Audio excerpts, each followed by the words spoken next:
KG, and this is Claude, our very own Captain of the Guard, occasional voice of reason, and good old Hecklebear. Hey there, I just tell it how it is. So, what's today's upload? Well, today it's Crown Controversy, where we delve into the intriguing, sometimes scandalous, world of the royal family members who exploit their positions for personal gain. From lavish lifestyles funded by taxpayers to questionable business deals, royals around the world have often found themselves at the centre of controversy. You mean like that time a certain ex-wife tried to sell access to a certain prince?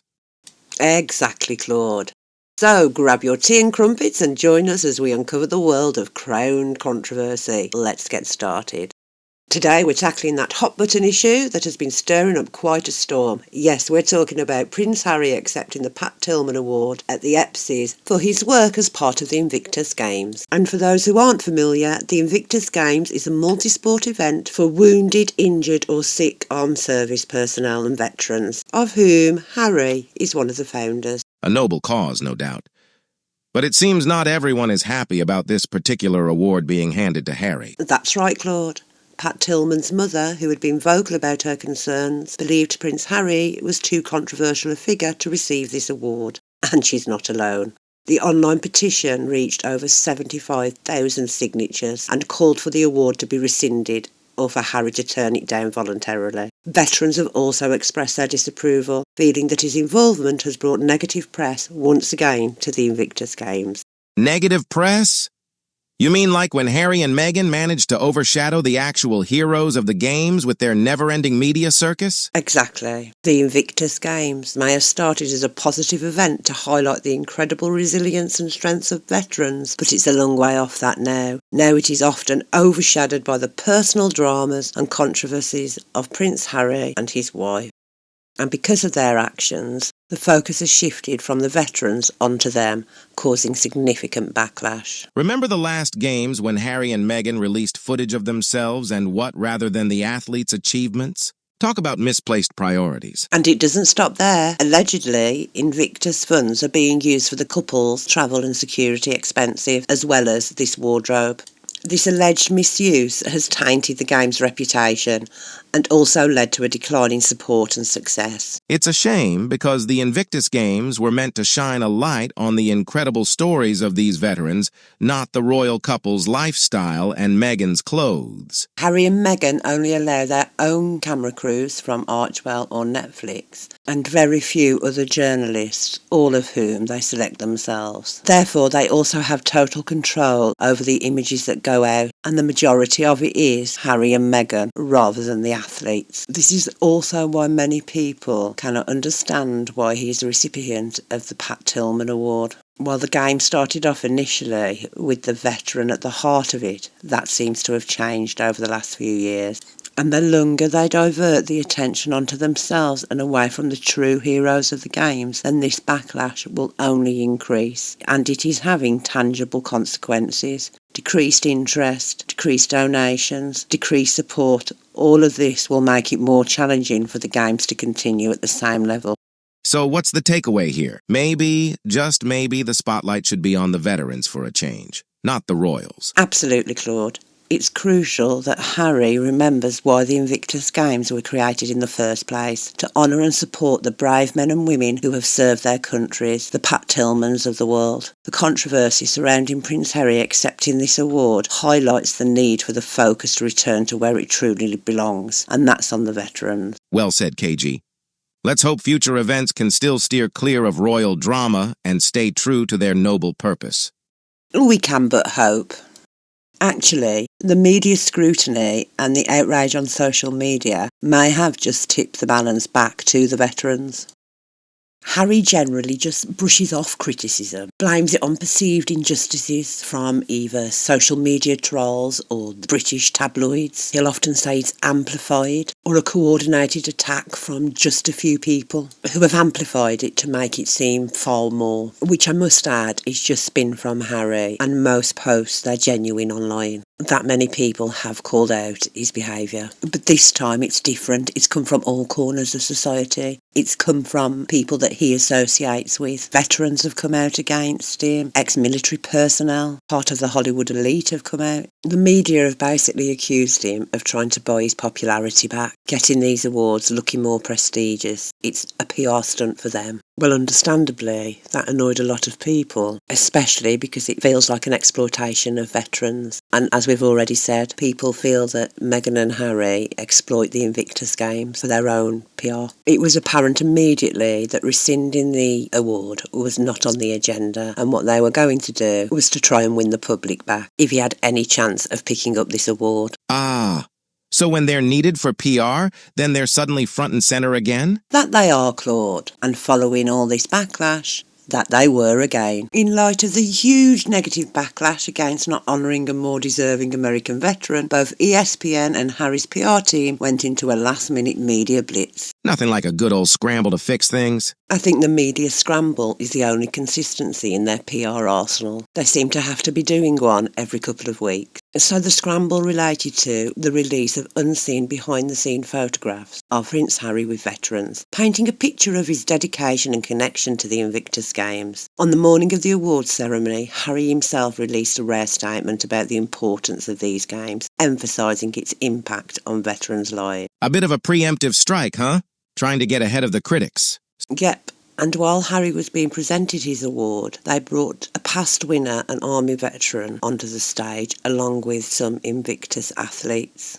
Harry then requested that they stay there for the duration of his speech. The organisers likely did this to minimise any backlash from people watching on TV and those in the audience. Harry appeared really unsettled and was insistent that they then stayed for the duration of his speech so nobody would boo him. Smart move, though. It's hard to boo someone standing next to actual injured war heroes. Precisely. By surrounding Harry with these veterans, they aim to shift the focus back to the true spirit of the Games and the true spirit of the Pat Tillman Award. It was a strategic effort to remind everyone of the noble cause behind the event and to quell any negative reactions. So it was all about damage control and keeping the ceremony respectful? Yes, Claude. The organisers hoped this approach would prevent any overt displays of disapproval and maintain the dignity of the event, which it did, but only to a certain degree. It underscores how sensitive and complex the relationship between the public, the media and the royals can be, especially when it comes to honouring those who have served. Let's hope their future awards can avoid such controversies and truly honour those who deserve it most. Well, I think the Pat Tillman Foundation may now want the whole thing to disappear, because what this has ended up doing is opening them up to scrutiny. Many people have looked at the foundation's accounts and seen that the majority of the money that's actually raised goes on staffing and other costs, so not to the veterans. The carefully crafted PR continued with Harry's speech, clearly written to address the criticism head-on. Oh, this should be interesting. Let's hear how the prince handled the heat. He began his speech by acknowledging Pat Tillman's mother, expressing his respect for her and attempting to align himself with her by saying he also understands tremendous loss. Many speculate that this was a subtle way to bring his mother, Princess Diana, into the narrative, perhaps to elicit sympathy from the audience. Ah, the old emotional appeal. It's hard not to feel sorry for a guy who's lost his mom, especially when she was such a beloved figure. Spot on. This move could be seen as either an olive branch to Tillman's mother or a brilliant PR strategy to humanise himself and soften the public's perception. He further stated that he wasn't collecting this award as Prince Harry but as part of Invictus, which was a strategic attempt to shift the focus from his royal status to his role within the Invictus community. Clever. He's trying to make it about the cause, not the crown. Indeed, Claude. I believe this was a calculated move in response to the backlash, aiming to underscore his commitment to the Invictus Games rather than his personal accolades. However, despite his efforts to put the focus on veterans and insist the award was for them, Harry never actually handed over the award to one of the veterans on stage. Instead, he kept it for himself, which some critics have pointed out as contradictory to his message. That's a bit of a misstep. Actions speak louder than words, after all. Furthermore, Harry didn't even mention the people behind the games, the one who truly organise and execute the event, even going back to the inception of the Royal Foundation and the Endeavour Fund, and now various dedicated individuals handling things from legal work, arranging visits to potential new countries, booking venues, raising capital, to managing the back office. Harry's participation has primarily been as a patron at media events, without significant involvement in the day-to-day day-to-day operations. So while he's the face of the games, the real heroes behind the scenes go unrecognized. Yes, and by failing to acknowledge these crucial contributors, Harry's speech missed an opportunity to give credit where it's due. This oversight further fueled the narrative that his involvement is more about appearance than substantive contribution. It's a reminder that even in well-meaning initiatives, transparency and acknowledgement of all contributors are vital.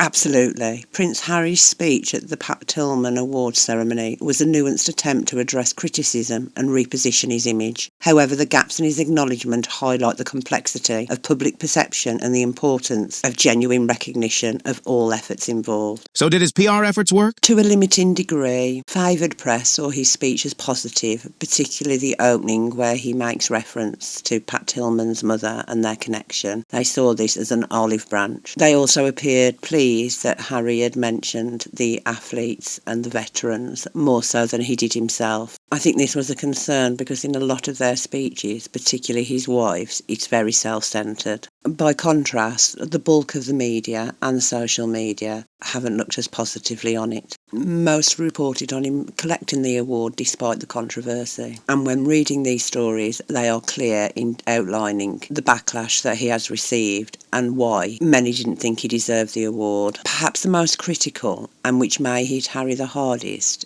is the criticism directed at him from army personnel. The former head of the Royal Navy, Lord West, had urged Harry to turn it down. He'd said that Harry should think hard and long before accepting the gong. Another retired military officer, Colonel Richard Kemp, said the award is just celebrities massaging each other's egos. Colonel Kemp had previously told the Sun newspaper that Harry getting this award was because of who he was and not what he did, supporting this with the fact that Harry was a gunner. He was number 2 in an aircraft. The Colonel said he could think of many people who did pretty extraordinary things while serving in the British and American Armed Forces, which would be much more deserving of an award like this. Historian and biographer Hugo Vickers also added his criticism, stating that Harry receiving this award was just another failed attempt to reinvent himself in America.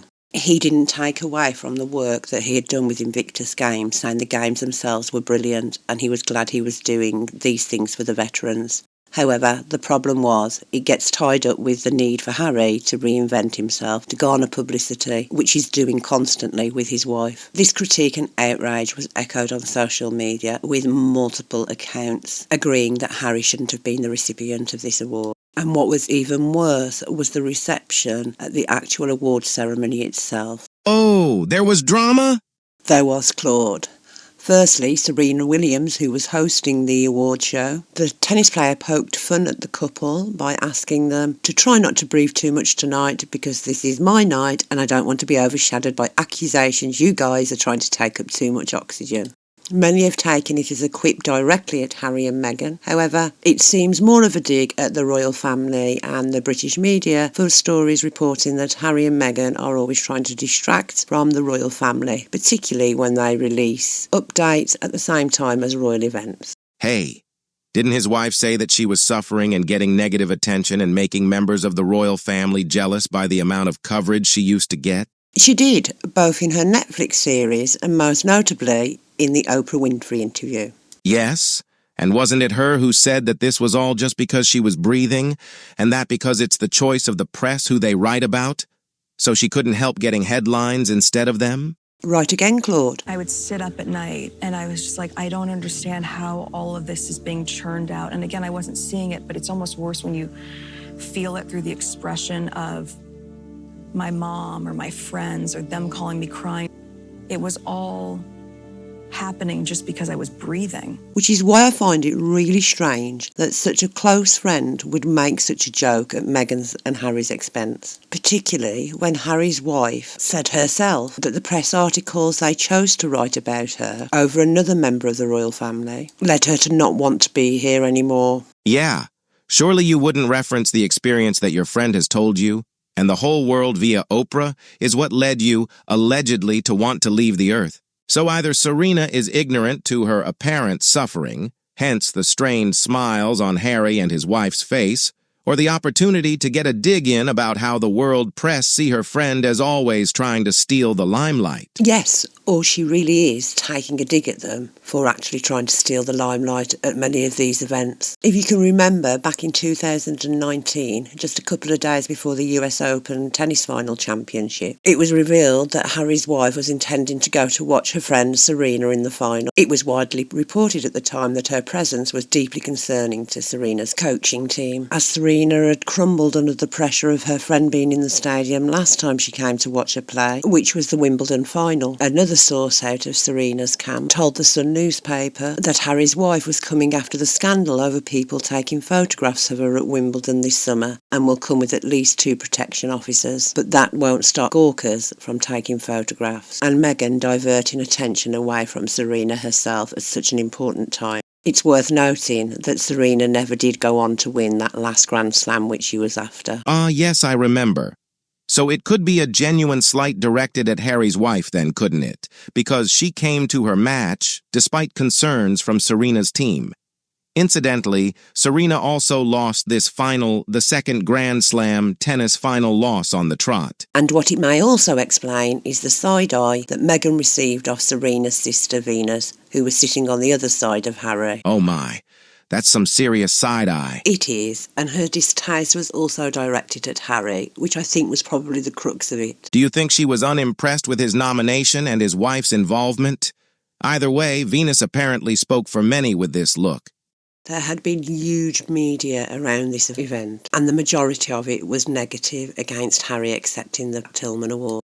Venus would have seen this press. So it's either this is the first time her sister is hosting this event, and somehow Meghan and Harry's presence have now taken away all the media attention leading up to it and placed it onto them. Whereas you'd expect some of it to be going to Serena. Hosting jobs are a really big thing, especially at prestigious events. And she may also have agreed with the public and lots of other people who called it out that Harry wasn't actually deserving of this award, and there were more people who were. Interestingly as well, though, the dress that his wife is wearing is apparently a replica of her evening gown at the wedding, but it's also a replica of the dress that Venus appears to be wearing now and the one she wore recently to host an event herself. The Williams sisters are confident women. It's quite possible that they spoke to Harry about accepting this award. Could it be a little bit of shade being thrown back at Venus for her having the nerve to raise it with them in the first place? Who knows? But what we do know is that social media and the mainstream media all picked up on it. They certainly did. There's some fierce comments there. It is clear from the footage that Harry looked uncomfortable, which is not surprising because he's got the world's media and the public all watching to see if he would take the award. He did, which was unfortunate for many. Me included. I think it was both hypocritical and disgraceful. What we have learned since is that prior to Harry accepting the award, he had a panic attack backstage. It wasn't, however, enough to stop him collecting the award. Due to the huge backlash, Harry would have been nervous about the reaction of the audience members. This is why the 3 other people were on stage with him and why they remain there. What's more unfortunate, though, is that Harry and Meghan can't understand the backlash that they've received. Are they just surrounded by yes men? They must be living in such a bubble where they only have their truth. Their aides must hide all the negativity and allow them to think that any criticism is just coming from those naughty British press or internet trolls. It's high time someone told them the truth. They must be, because this apparent lack of awareness is just getting beyond ridiculous. And with that in mind, let's just move to the end of the awards ceremony. Well, the end according to Harry and his wife. Having received his award without any major incident, Harry must have felt confident that people in the crowd would be okay with him. And maybe more would have been had he and his wife, plus their entourage, decided not to exit before the end of the ceremony. And while there was an act performing on the stage, people in the audience appeared to use this moment to vent what they really felt about the couple, and they were not fans. Among the comments were, "Go back to England," "Booze," and "Get out the way." Staggering, just staggering. So, has there been any more drama since he accepted this award? Oh, there certainly has. The CEO of the Invictus Foundation has resigned. Holy moly, that is big. Was it because of all the negative press about the award? Dominic Reed, a former soldier, has sensationally quit after 10 years as the CEO of the Invictus Games Foundation. He was behind the first games as the event director and is also the person responsible for introducing the Winter Games, which will be showcased next year in Whistler, Canada. So he's leaving before the first Winter Games? His project? That seems strange. You would think he'd want to see it through. You would, but apparently he wants to go and explore new things. Okay. Well, despite the niceties exchanged between Harry and Dominic, this must have been a real blow, and especially for Invictus, and after all the negative press that Harry has received regarding it. He has already drawn outrage from veterans, with some even questioning whether they want to take part in it with the way it's now run with Harry and Meghan and the sideshow. And that's without the Pat Tillman Award debacle. He's going through a bad phase, isn't he? He is, but in my opinion, he's brought a lot of this upon himself.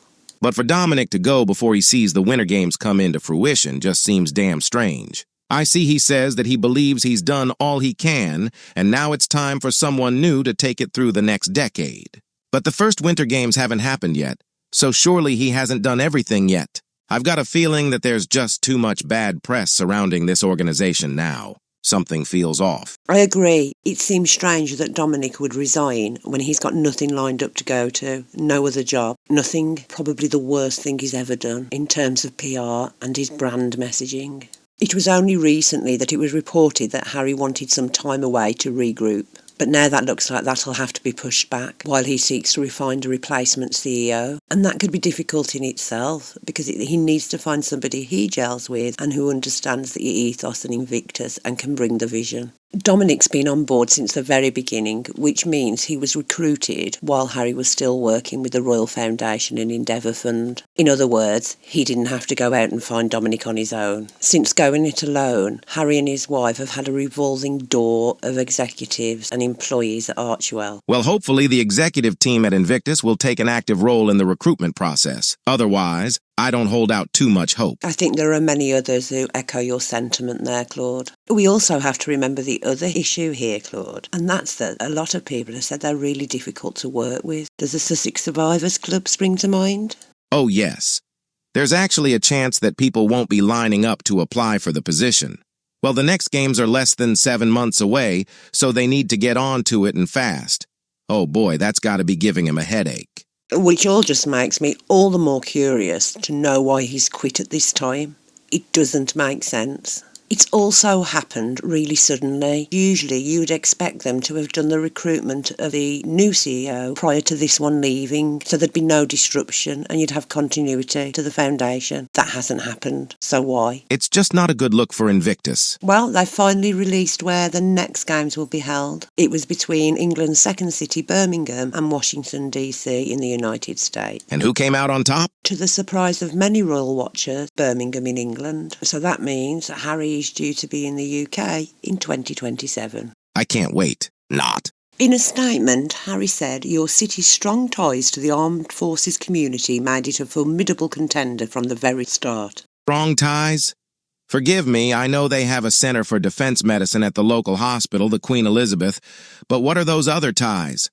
The military doesn't ever come to mind when I think Birmingham. No, I understand, and it doesn't for many others either. The Royal Centre for Defence Medicine was opened in 2001 by the Princess Royal, Princess Anne. Interestingly, it was her husband, Captain Timothy Lawrence, who wrote the original Ministry of Defence report advocating for the creation of the centre. The Royal Defence Medical College also relocated there and is now part of the University of Birmingham's Medical School. Also in Birmingham, at the Birmingham City University, the Defence School of Healthcare Studies, and this is responsible, in conjunction with the university, for the provision of training to all military nurses and allied health professionals. As Invictus is built around supporting injured personnel, you could see why this may have been a positive for the foundation. The city has also signed the Armed Forces Covenant, which it originally signed in 2011 and has recently renewed. The Covenant pledges to support local armed servicemen, either those still serving, veterans or their families.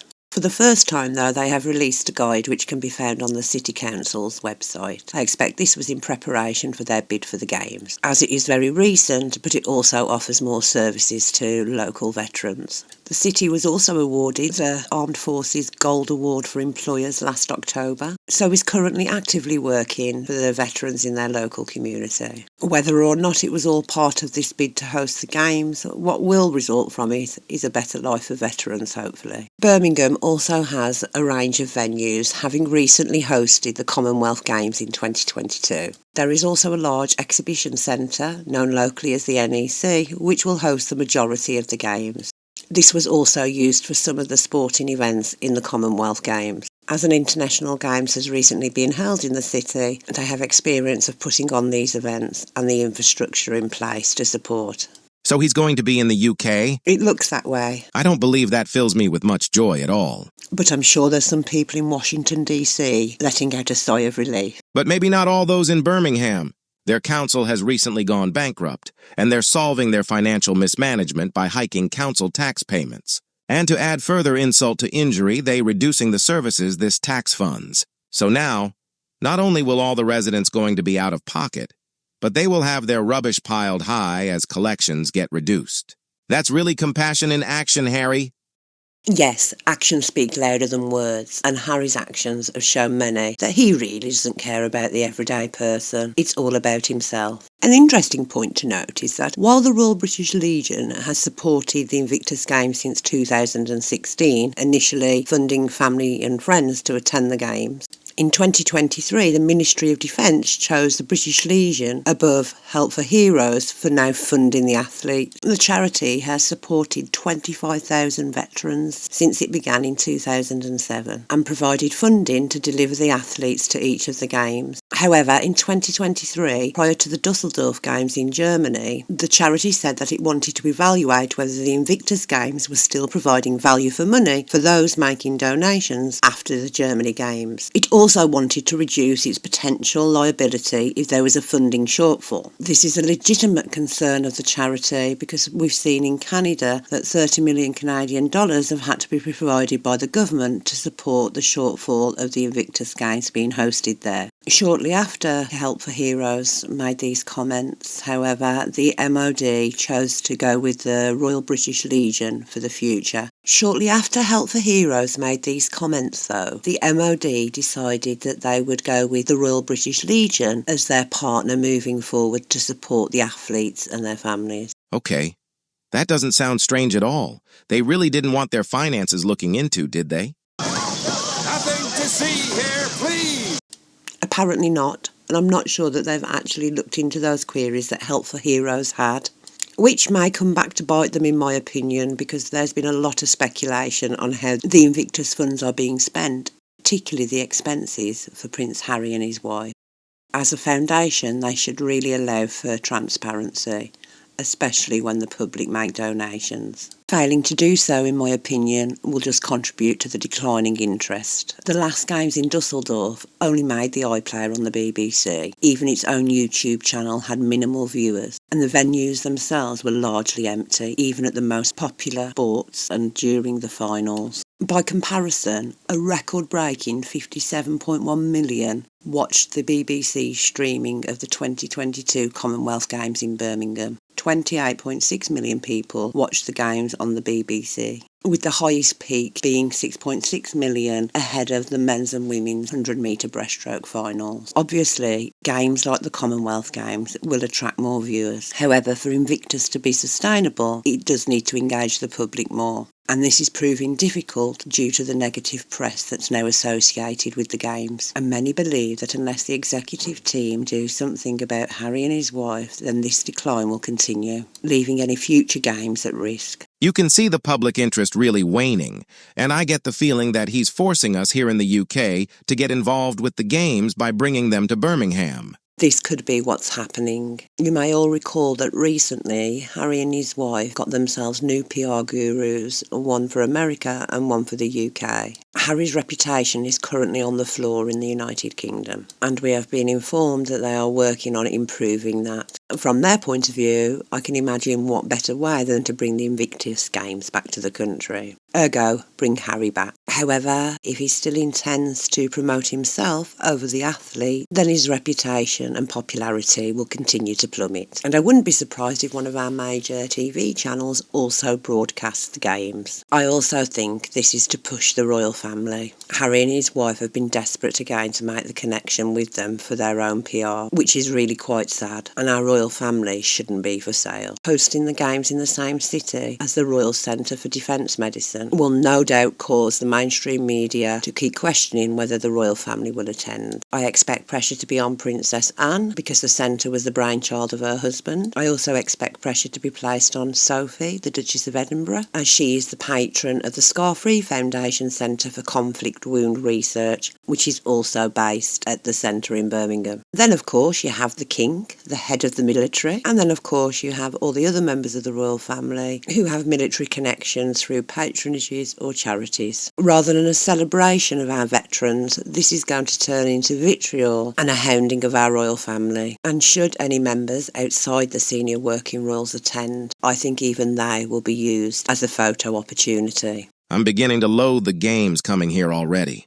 I can understand that, but this shouldn't be the way. We should all be really celebrating our veterans getting the opportunity to compete in something like this. Instead, it just leaves a dark cloud. And I agree with many of the veterans. I think it's time now to replace Prince Harry as the patron. If he truly values the veterans and the games, he either steps away or takes on a lesser role, a less public role. It's hard to watch the prince and his wife use the games for their own publicity and to boost their public image when it genuinely means so much to other people. It's an insult. Well, good luck to the new CEO, as he's going to need it. He certainly is, and in the meantime, we'll just watch this space. Well, folks, that's it for today. So if you could do all the good stuff, click those like and subscribe buttons and look out for our next upload. And we'll see you next time on King's Guard. King's Guard, at ease.